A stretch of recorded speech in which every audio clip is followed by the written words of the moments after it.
Speaker sir, ఇప్పుడు నేను లేవాలని కానీ మాట్లాడాలని అనుకోలేదు. గౌరవ ముఖ్యమంత్రి గారు మాట్లాడుతూ సభను తప్పుదోవిచ్చే విధంగా ఆయన మాట్లాడినప్పుడు సభ యొక్క రికార్డును రెక్టిఫై చేయడం నా బాధ్యత. బికాస్ నేనేదో ప్రశ్నకు సమాధానం చెప్పాలనో విమర్శ చేయాలనో నేను మాట్లాడే ప్రయత్నం చేస్తలేను. వారు మాట్లాడినారు కనుక మేము డెఫినెట్గా దాన్ని క్లారిఫై చేయడం మా బాధ్యత అధ్యక్ష. అయితే అధ్యక్ష, ఆ రోజు కామన్ మినిమం ప్రోగ్రాంలో కేసీఆర్ గారు పెట్టించడమే కాదు, షిప్పింగ్ పోర్ట్ఫోలియో అడగకుండానే ఇచ్చారు.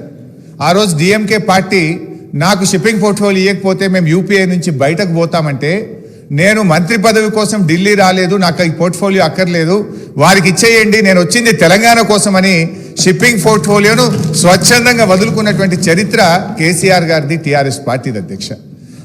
ఈరోజు రేవంత్ రెడ్డి గారు మాట్లాడుతూ మేమేదో పదవులు ఇచ్చామని, పదవులను గడ్డిపోచల్లాగా త్యజించిన చరిత్ర ఈ దేశంలో ఎవరికన్నా ఉందంటే అది కేసీఆర్కు, టీఆర్ఎస్ పార్టీకి ఉంది.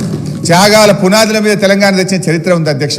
అనవసరంగా మేమేదో పదవులు ఇచ్చినామని, మేమేదో పదవుల కోసం పాకులాడినామనేటువంటి విధంగా వారు మాట్లాడద్దు. ఆ విషయానికి వస్తే రేవంత్ రెడ్డి గారు ఏబీవీపీలో షురువైండు, టీఆర్ఎస్లో పనిచేసిండు, తెలుగుదేశంలో వేయండు, కాంగ్రెస్లో వేయండు, మరి రేపు ఆడుంటాడో. పార్టీలు మారిన చరిత్రలు మీకున్నాయి, కానీ మాకు అట్లాంటిది ఏం లేదు అధ్యక్ష.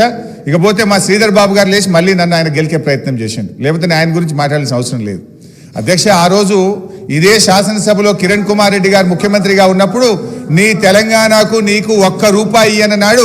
పేగులు దిగదాకా కొట్లాడింది ఎవరు, పెదవులు మూసింది ఎవరో కూడా ఈ రాష్ట్ర ప్రజలకు గుర్తున్నది అధ్యక్ష. ఉన్నారు ఇవాళ ఇక్కడ చాలా మంది, ఆ రోజు ఉన్న వాళ్ళు కూడా ఇక్కడ ఉన్నారు. ఆ రోజు మేము పేగులు దిగదాకా పోడియంలోకి పోయి కొట్లాడినాము, ఆ రోజు మీరు పెదవులు మూసుకొని మాట్లాడినటువంటి చరిత్ర కూడా కాంగ్రెస్ పార్టీకి ఉంది అధ్యక్ష. నేను అనేది మాకు ఒప్పుకున్నది అధ్యక్ష. దయచేసి మీరు మా మీద విమర్శలు మాని, ప్రజలు మీకు అధికారం ఇచ్చారు, మీకు అవకాశం ఇచ్చారు, మీరు ప్రజలకిచ్చిన ఆ గ్యారంటీలు ఎలా అమలు చేస్తారో దాని మీద దృష్టి పెట్టే ప్రయత్నం చేయండి. దానికి నిర్మాణాత్మకమైన ప్రతిపక్షంగా మేము సహకరిస్తాం, సూచనలు ఇస్తాం.